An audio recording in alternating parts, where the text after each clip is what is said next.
Hello' friends, welcome back to my YouTube channel. মই অনুৰাগ শৰ্মা আপোনালোক সকলোকে পুনৰবাৰ স্বাগতম জনাইছোঁ মোৰ ইউটিউব চেনেলটোলৈ। আজি মই আপোনালোকৰ সন্মুখত এটা নতুন ভিডিঅ'লৈ উপস্থিত হৈছোঁ আৰু আজিৰ ভিডিঅ'টোত মই আপোনালোকৰ সৈতে শ্বেয়াৰ কৰিম এটা ৰিক্ৰুইটমেণ্ট নটিফিকেশ্যন আৰু সেই ৰিক্ৰুইটমেণ্ট নটিফিকেশ্যনখন আহিছে আছাম কোঅপাৰেটিভ এপেক্স বেংকৰ ফালৰ পৰা। এছিষ্টেণ্ট ব্ৰাঞ্চ মেনেজাৰ বা এছিষ্টেণ্ট মেনেজাৰৰ পষ্ট ওলাইছে। এই এডভাৰটাইজমেণ্টখন মই আপোনালোকক ডিটেইলছত জনাম, আপোনালোকে কোনে কোনে এপ্লাই কৰিব পাৰিব। তাৰ আগতে মই আপোনালোকক কৈ দিছোঁ, শেহতীয়াকৈ আছাম কোঅপাৰেটিভ এপেক্স বেংকৰ যোনটো এছিষ্টেণ্টৰ পষ্ট ওলাইছিলে অলৰেডি অনলাইন এপ্লিকেশ্যন চলি আছে। চ' সেই এছিষ্টেণ্টৰ পষ্টটোৰ কাৰণে এটা ফুল কোৰ্চ এভেইলেবল আছে 400 ৰুপিছত। আপোনালোকে এইটো নাম্বাৰ হোৱাটছএপ কৰি মোক জনাব পাৰে 9706557851। কোৰ্চ মেটেৰিয়েলছখিনি আপোনালোকে PDF ফৰ্মেটত পাই যাব, MCQs ফৰ্মেটত, আৰু লগতে এজ পাৰ অফিচিয়েল চিলেবাছ যোনখন মই আপোনালোকৰ সৈতে অলৰেডি শ্বেয়াৰ কৰিছিলোঁ। এটা প্লে'লিষ্ট ক্ৰিয়েট কৰি থৈছে আছাম কোঅপাৰেটিভ এপেক্স বেংক বুলি। সেই প্লে'লিষ্টত গ'লে এই পৰীক্ষাটোৰ লগত জড়িত সকলো ধৰণৰ ভিডিঅ'জ পাই যাব। তাতে গোটেইখিনি as per official syllabus, last টাইমৰ যোনখন চিলেবাছ আছিলে গোটেইখিনি কভাৰ কৰা হৈছে। বেংকিং, ফাইনেন্সিয়েল এৱাৰনেছ,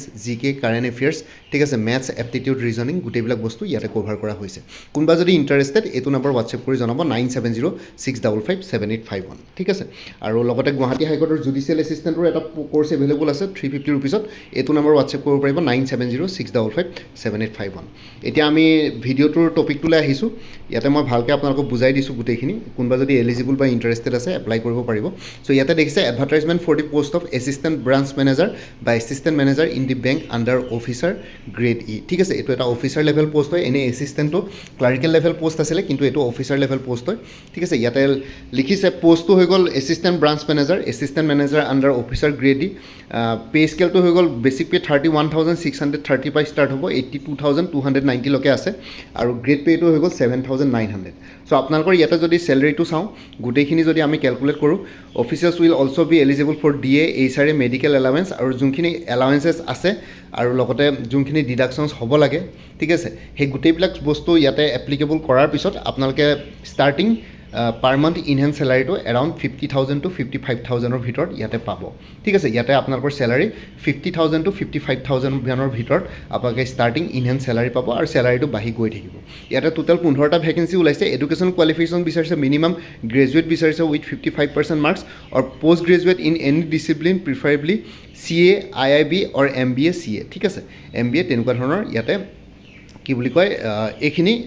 বিচাৰিছে। পষ্ট গ্ৰেজুৱেট হ'লে মানে ইন এনি ডিচিপ্লিন, প্ৰিফাৰেবলি সেই MBA CA সেইখিনি বিচাৰিছে পষ্ট গ্ৰেজুৱেট, আৰু গ্ৰেজুৱেট হ'লেও মিনিমাম 55% মাৰ্কছ গ্ৰেজুৱেশ্যনত লাগিব। এতিয়া কিহত গ্ৰেজুৱেশ্যন বুলি সোধা নাই, যিকোনো গ্ৰেজুৱেট হ'লেই হ'ল, BA, BSc, BCom, BCA, ঠিক আছে,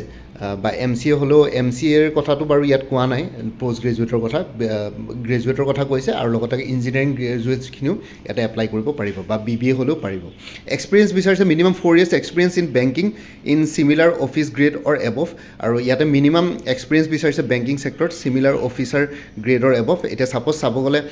যোনখিনি ICICI bank, HDFC bank, Axis বেংকৰ যোনখিনি এমপ্লয়িজ আছে, তেওঁলোকে যদি এনেকুৱা ধৰণৰ গ্ৰেডত যদি চাকৰি কৰি আছে, like assistant manager, deputy manager, সেই তেনেকুৱা ৰেংকৰ চাকৰিয়াল যিসকলে 4 years হৈছে অলৰেডি, তেওঁলোকে এইটোত এপ্লাই কৰিব পাৰিব। কাৰণ প্ৰাইভেট বেংকবিলাকত চেলাৰী ইমান বহুত বেছি নহয়, বহুতখিনি আপোনালোকৰ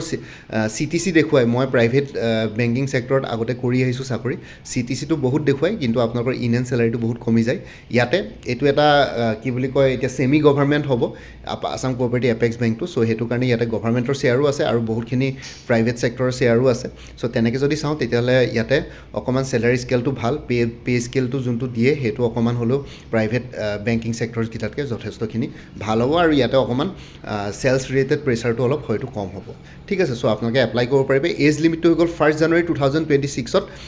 1 January 2026ত আপোনালোকৰ মিনিমাম বয়স 28 years আৰু মেক্সিমাম 40 years ইয়াতে বিচাৰিছে। Mode of selection direct personnel interview. So' ইয়াতে আপোনালোকৰ কোনো ৰিটেন এক্সামিনেশ্যন নহয়, ডাইৰেক্ট পাৰ্চনেল ইণ্টাৰভিউ হ'ব। ইণ্টাৰভিউত আপোনালোকৰ কিবা কিবি বেংকিং ৰিলেটেড কুৱেশ্যনছ, আপোনালোকৰ এক্সপিৰিয়েঞ্চ ৰিলেটেড কুৱেশ্যনছ সোধা হ'ব। সেইখিনি যদি আপোনালোকে ভালকৈ ৰিপ্লাই কৰে, জাষ্ট এটা পাৰ্চনেলিটি টেষ্ট হ'ব। আপোনালোকৰ পাৰ্চনেলিটিটো চাব এজ এ এছিষ্টেণ্ট মেনেজাৰ বা এছিষ্টেণ্ট ব্ৰাঞ্চ মেনেজাৰ হিচাপে জইন কৰি পেলাই কেনেকুৱা ধৰণৰকৈ আপোনালোকৰ সেই পাৰ্চনেলিটিটো চাব। সেই পাৰ্চনেলিটিটো চোৱাৰ পিছত আপোনালোকক ইয়াতে চিলেক্ট কৰিব, ঠিক আছে। আৰু ইয়াতে লিখিছে selection process, the applicants whose applications are receive in time will be short listed as per the eligibility criteria and will be intimated individually clearly about the date and time of the interview process আৰু যোনখিনি এপ্লিকেশ্যনছৰ পৰা applications receive কৰিব টাইমত তেওঁলোকক এটা নিৰ্দিষ্ট eligibility criteria যদি তেওঁলোকে ফুলফিল কৰে ইয়াতে যোনখিনি এলিজিবিলিটি ক্ৰাইটেৰিয়া দিছে তেওঁলোকক এটা নিৰ্দিষ্ট ডেট আৰু টাইমত ইণ্টাৰভিউ প্ৰচেছলৈ মাতা হ'ব ঠিক আছে এপ্লিকেশ্যন ফিটো হৈ গ'ল non refundable the application form shall be accomplish by a demand draft or pay order of 1000 rupees only in favor of the Assam Cooperative Apex Bank Limited payable at Guwahati applicable forms not accompanied by application fees any form of demand draft or pay order will be rejected ঠিক আছে ইয়াতে আপোনালোকে এখন demand draft D কাটিব লাগিব 1000 rupeesত in favor of the Assam Cooperative Apex Bank Limited payable at Guwahati ঠিক আছে mode of application offline mode only অফলাইনত কৰিব লাগিব হাউ টু এপ্লাই কেণ্ডিডেটজনে ইয়াতে কেণ্ডিডেটছ যিসকলৰ এলিজিবিলিটি ক্ৰাইটেৰিয়া এবভ ক্ৰাইটেৰিয়াখিনি ফুলফিল হৈছে তেওঁলোকে এপ্লাই কৰিব লাগিব ডাউনলোডিং দি এপ্লিকেশ্যন ফৰ্মৰ বেংক ৱেবছাইটত আপোনালোকে www.acab.bankin এইটোত গৈ পেলাই আপোনালোকে এই ৱেবছাইটত গৈ পেলাই আপোনালোকে ইয়াতে এপ্লিকেশ্যন ফৰ্মখন ডাউনলোড কৰিব লাগিব আৰু এপ্লিকেশ্যন ফৰ্মখন ডাউনলোড কৰাৰ পিছত তাতে ইনষ্ট্ৰাকশ্যনছখিনি আছে সেই গোটেইখিনি বস্তু ইনষ্ট্ৰাকশ্যনছ পঢ়িব তাতে গোটেইখিনি ইনষ্ট্ৰাকশ্যনছ দিয়া আছে কি কৰিব লাগিব কি ডকুমেণ্টছ এটেচ কৰিব লাগিব তাৰপিছত আপোনালোকে সেইখিনি স্পীড পোষ্টত বা হেণ্ড ডেলিভাৰীত বা যিকোনো উপায়েৰে সেইখিনি সিল এনভলভত আপোনালোকে পঠিয়াব লাগিব application for the post of এইটো লিখিছে আপোনালোকে ইয়াতে বোল্ড লেটাৰ্ছত লিখা আছে application for the post of assistant manager ABM assistant branch manager to the following address এনেকৈ এই এড্ৰেছটোত দিব লাগিব the managing director Assam cooperative apex bank limited first floor ঠিক আছে এই এড্ৰেছটোত আপোনালোকে পঠিয়াব লাগিব along with the demand draft ঠিক আছে বাকী আপোনালোকে জেনেৰেল ইনষ্ট্ৰাকশ্যনছখিনি তাতে পাই যাব এই ৱেবছাইটটোত গ'লে হ'ল এই যোনটো ৱেবছাইট দি আছে www.acab.bank.in তাতে এই ৱেবছাইটত গ'লে মানে আপোনালোকৰ এপ্লিকেশ্যন ফৰ্ম আৰু অন্যান্য ইনষ্ট্ৰাকশ্যনছবিলাক তাতে পাই যাব ঠিক আছে আৰু লগতে এডভাৰটাইজমেণ্টখনো পাই যাব আপোনালোকে এবাৰ পঢ়ি ল'ব কেনেকৈ এপ্লিকেশ্যন কৰি দিব লাগে আৰু ইম্পৰ্টেণ্ট ডেটছবিলাক হৈ গ'ল the application must reach the office of the managing director of the bank on or before 5 PM 24/2026 ঠিক আছে 20 এপ্ৰিললৈকে আছে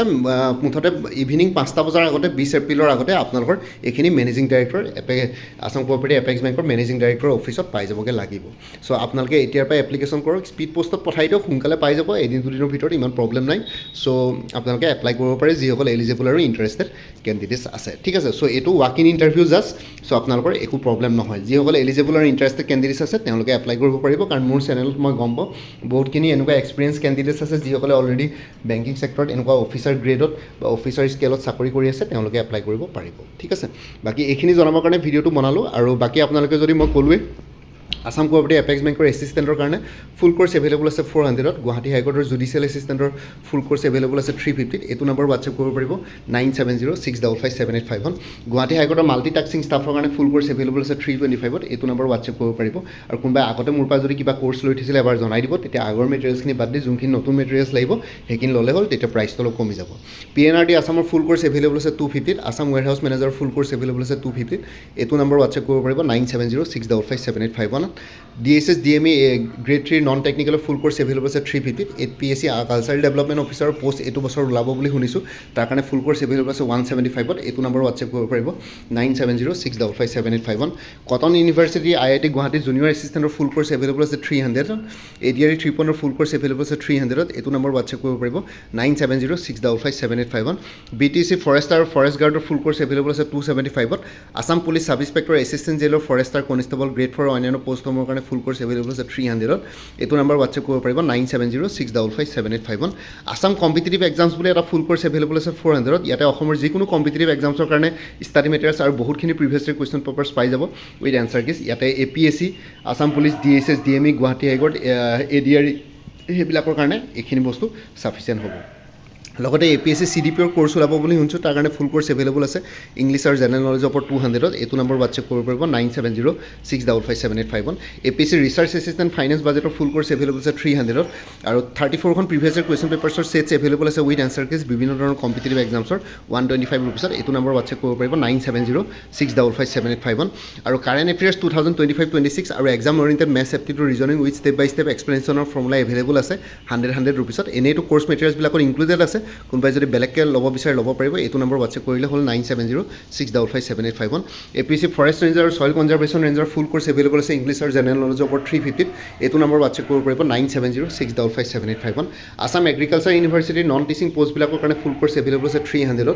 এইটো নম্বৰ হোৱাটছএপ কৰিব পাৰিব APSC assistant engineer junior engineer full course available আছে জেনেৰেল ষ্টাডিজ আৰু ইংলিছ গ্ৰামাৰ ওপৰত 250 এইটো নম্বৰ হোৱাটছএপ কৰিব পাৰিব 9706557851 আৰু মোৰ পৰা কোৰ্চ ল'লে আপডেটেড কাৰেণ্ট এফেয়াৰ্ছবিলাক প্ৰত্যেক মাহে মাহে পাই থাকিব ফৰ লাইফ টাইম আৰু ফাৰ্ডাৰ পে'মেণ্ট নকৰাকৈ আৰু যদি আপোনালোকৰ লাগে কোৰ্চ যদি লয় তেতিয়াহ'লে পাই থাকিব আপোনালোকে প্ৰত্যেক মাহৰ ষ্টাৰ্টিং বা বিগিনিঙত এটা ৰিমাইণ্ডাৰ মেছেজ দিলে হ'ল যে প্ৰিভিয়াছ মান্থ বা লাষ্ট মান্থৰ কাৰেণ্ট এফেয়াৰ্ছ লাগে মই লগে লগে আপোনালোকৰ সৈতে শ্বেয়াৰ কৰি দিম কোনোবা যদি ইণ্টাৰেষ্টেড কেণ্ডিডেট আছে এইটো নম্বৰ হোৱাটছএপ কৰি জনাওক 9706557851 আপোনালোকক কোনটো কোৰ্চ লাগে কোৰ্চৰ কণ্টেণ্টছখিনি শ্বেয়াৰ কৰিম লগতে পে'মেণ্টৰ লিংক দিম পে'মেণ্ট কৰাৰ লগে লগে গোটেই কোৰ্চটো নিজৰ হোৱাটছএপত PDF ফৰ্মেটত পাই যাব আৰু কোনোবাই যদি আগতে মোৰ পৰা কিবা কোৰ্চ লৈ থৈছিলে এবাৰ জনাই দিব তেতিয়া আগৰ মেটেৰিয়েলছখিনি বাদ দি যোনখিনি নতুন মেটেৰিয়েলছ লাগিব সেইখিনি ল'লে হ'ল তেতিয়া প্ৰাইচটো অলপ কমি যাব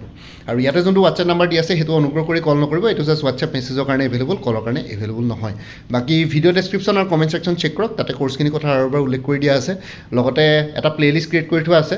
আছাম কোঅপাৰেটিভ এপেক্স বেংক বুলি সেই প্লে'লিষ্টত গ'লে এই পৰীক্ষাবিলাকৰ লগত জড়িত সকলো ধৰণৰ ভিডিঅ'জ পাই যাব এপেক্স বেংক লিমিটেডৰ আৰু লগতে মোৰ আৰু এটা চেনেল আছে অসম আইকিউ বুলি সেই চেনেলটোৰ লিংকটো ভিডিঅ' ডেছক্ৰিপশ্যনত শ্বেয়াৰ কৰিছোঁ আপোনালোকে সেইটো চেনেলো ছাবস্ক্ৰাইব কৰি ল'ব পাৰিব চ' ভৱিষ্যতলৈ এনেকুৱা ধৰণৰ কম্পিটিটিভ এক্সামছবিলাক দিয়াৰ ক্ষেত্ৰত আৰু অলপ এক্সট্ৰা গাইডেঞ্চ পাই যায় বাকী মোৰ ভিডিঅ'ছবোৰ চাই যদি ভাল পায় মোৰ চেনেলটো ছাবস্ক্ৰাইব কৰি ল'ব আৰু লগতে আপোনালোকৰ যিমানখিনি ফেমিলি ফ্ৰেণ্ডছ ৰিলেটিভছ আৰু চিনাকি এক্সপিৰিয়েঞ্চ আছে তেওঁলোকৰ লগত মোৰ চেনেলটো শ্বেয়াৰ কৰিব লগতে কমেণ্ট ছেকশ্যনত জনাব কিবা যদি কুৱেশ্যন থাকে ডাউট থাকে মই নিশ্চয় আপোনালোকৰ কুৱেশ্যনছ আৰু ডাউটছবিলাকৰ ৰিপ্লাই দিবলৈ চেষ্টা কৰিম বাকী আজিৰ ভিডিঅ'টো ইমানতে সমাপ্ত কৰি আপোনালোক সকলোৰ পৰা বিদায় ল'লোঁ কাইলৈ পুনৰ এটা নতুন ভিডিঅ'লৈ আপোনালোকৰ সন্মুখত উপস্থিত হ'ম তেতিয়ালৈকে ভালকৈ প্ৰিপেৰেশ্যন কৰি থাকক সকলোৱে অল দি বেষ্ট থাকিলে bye and take care friends Bharat Mata কি জয় জয় আই অসম